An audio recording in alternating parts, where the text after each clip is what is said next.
3 years ago, I made a video called The Strangest Black Metal Band. It was all about my recent discovery at the time for Diapsiquir, or in that video where I pronounced their name as Diapsiquir, because you know, it's kind of become tradition for me that every time I discover something new, I just gotta butcher the hell out of the band's name. But in that video, I expressed how I thought Diapsiquir's sound was just so wild and different from anything I've heard. The random and sporadic transitions of different music genres they played around with was just something so unorthodox to a whole new level. But looking back at that video, I realized that I came off sounding very naive because I was so hyper-focused on the audio experience of their music that their lyrical themes and meaning behind everything went right through me. Since then, becoming a fan of them, diving into their discography and hearing everything that they put out, I've realized there's a lot more to them than just them sounding like a weird and crazy black metal band, because honestly, now, I don't even know if you could even call them a metal band to begin with anymore. However, when Diapsiquir started out, it was a pretty straightforward sounding black metal project with elements of industrial pop in here and there. Originally, it was a side project to two of the members that used to be in the progressive black metal band called Oracle. And from the years of 1999 to 2001, they released two demos for Diapsiquir that sound eerily similar to the material you would hear from either Mysticum or Thorns. Shortly after those demos releases, the original drummer for Diapsiquir left, leaving only Damien Guimard behind everything. And in 2003, he went full force on his own and released the debut full-length album for Diapsiquir titled L.S.D, which abbreviates to, and hopefully I say this correctly, Louis Satanique Depravé, which in English translates to Depraved Satanic Fad. Out of the 4 full-length albums you can hear by Diapsiquir, this is easily the heaviest and most aggressive sounding. That really, this is their most black metal fueled, with some industrial sections scattered throughout it. But this is the only album of theirs that has like strong usage of blast beats, more wretched screaming, just again all the characteristics you're used to hearing with black metal. Often this album will be compared to stuff like Thorns or Mysticum, and the reason why that is, and the reason why I also compare them to those two particular bands, is that back in 2015, Diapsiquir did an interview for Vice, which, by the way, I'm going to be using this Vice interview for a lot of reference points within this video, but Damien talks about how fascinated he was at first with black metal. He felt as if when it started out, a lot of bands are just paving the way for their own unique style. At first he thought Bathory really, was a big deal, and then Darkthrone kind of took it into their own hands and melded it to something completely new and refreshing. And then he felt as if bands like Mysticum and Thorns were the next level of innovation for black metal, which is why he felt so heavily influenced by those two particular projects and carried that ambition over with the debut full-length album for Diapsiquir. Mentally, that's where Damien was with his overall ambitions for Diapsiquir. But I do feel like what helped fuel his overall aggression for the debut full-length album is around the same time period from the years of 2001 to 2009, Damien was also a guitar player for another black metal band, that being Archon and Faustus. Their overall approach for black metal is very aggressive, blending both styles of black metal and death metal together. And when you compare any of their material that had Damien as a guitar player to the debut full-length album by Diapsiquir, while the debut full-length album by Diapsiquir is more industrial and has sections of experimentation, the overall guitar riffs and aggression sound eerily similar. While the demos and the debut full-length album have all the characteristics and cliches that you would find within black metal with some kind of form of experimentation, the moment you get to their sophomore full-length album that they released back in 2005, titled Virus S.T.N, which I'm pretty sure S.T.N stands for Syringe Torture Nihilism, things go in a completely different direction. Musically, there is still portions of black metal to be heard within this album, but the industrial and experimentation has been dramatically beefed up to the point that I'd say it outdoes the black metal portions for the most part. And I think what helps that out is when you look at the lineup, the guest list for this album contributes 9 different individuals, which makes all the industrial and experimentation feel a lot more varied and scattered out. But the one big noticeable change that you'll see, especially if you're a Diapsiquir fan, is that now lyrically and the themes for this album is very different.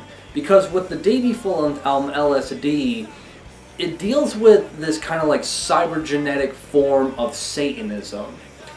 Yet with Virus S.T.N, the themes on this album are a lot more personal and real, dealing with street life and urban decay, which is something dramatically different for the themes of black metal, especially in the year 2005. The reason for that, which it stated in the Vice interview that Diapsiquir did, is that at first Damien was fascinated with black metal. He really bought into the whole sound and rawness that black metal presented. He felt as if there was a lot of innovation with it. But throughout the years he got tired of the facade that black metal presented. It was all about this imaginary image that people were really sold on, and it didn't have any sense of realism to him. Which is why from 2005 onward, you're going to notice that Diapsiquir is really, fading away with the whole black metal sound in favor of more of a realistic approach, at least with the lyrical topics. Because when you pay attention to the lyrical themes, again, thank you Google Translate, is that it all has to do now not so much with Satanism, but more to do with street life, urban decay, and drug addiction. And for Damien, that's all real. This is the world that he lives and breathes and sees every single day. And he wanted to present that with Diapsiquir, which is why I personally feel like, as a fan of Diapsiquir, Virus S.T.N is the real first true Diapsiquir album. After the release of Virus S.T.N, Diapsiquir would stay silent for 6 years, and I feel like there's a few reasons for that. One being that Damien left the black metal band Arcorn and Faustus, and he joined the hardcore band, that being Kickback.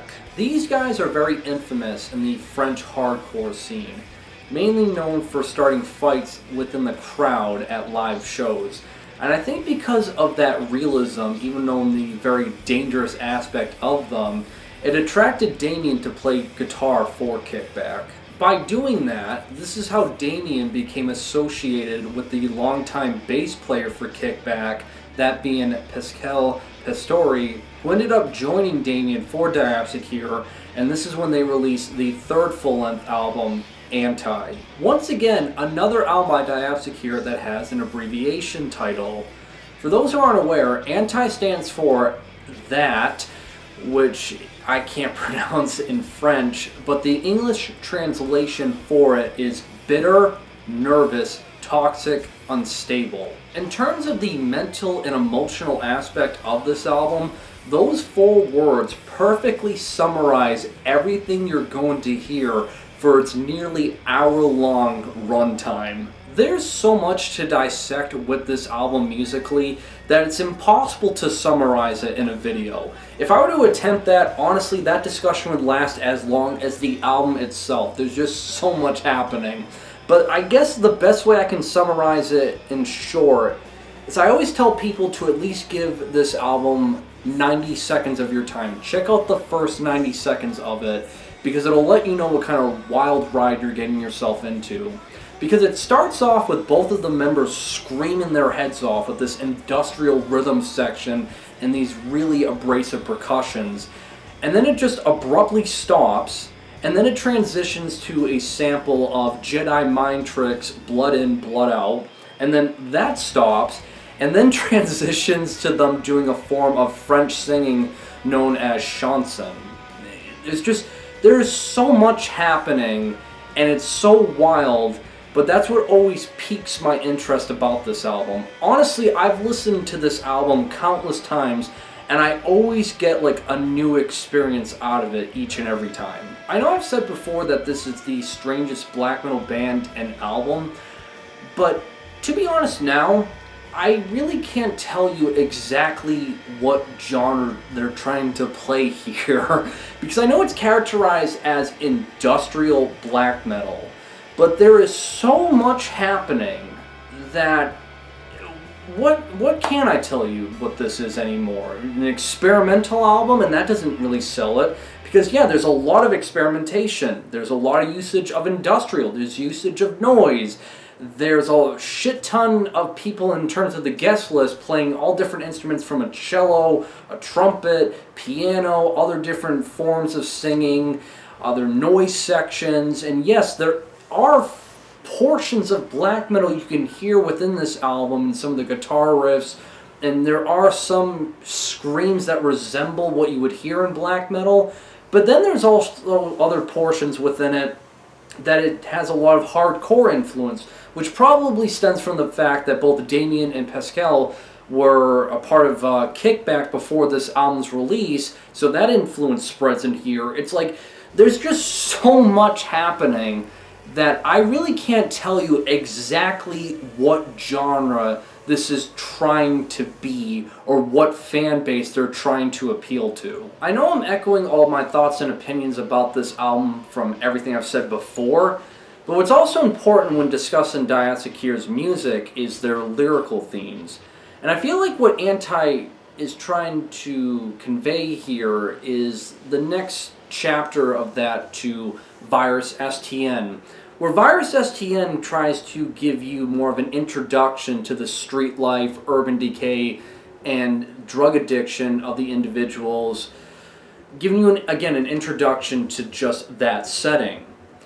Where with A.N.T.I, it feels like now we're integrated in this setting, and we're going onwards this downward spiral, which makes all the more sense, again, when you look at the abbreviation for this album, that being bitter, nervous, toxic, unstable. After the release of A.N.T.I, it wouldn't be, again, another 5 more years until Diapsiquir would follow that up with their 4th full-length album, and still to this day, latest release, that being 180 Degrees. When it comes to discussing this album, there is a lot that's noticeably different about this from anything else Diapsiquir has done.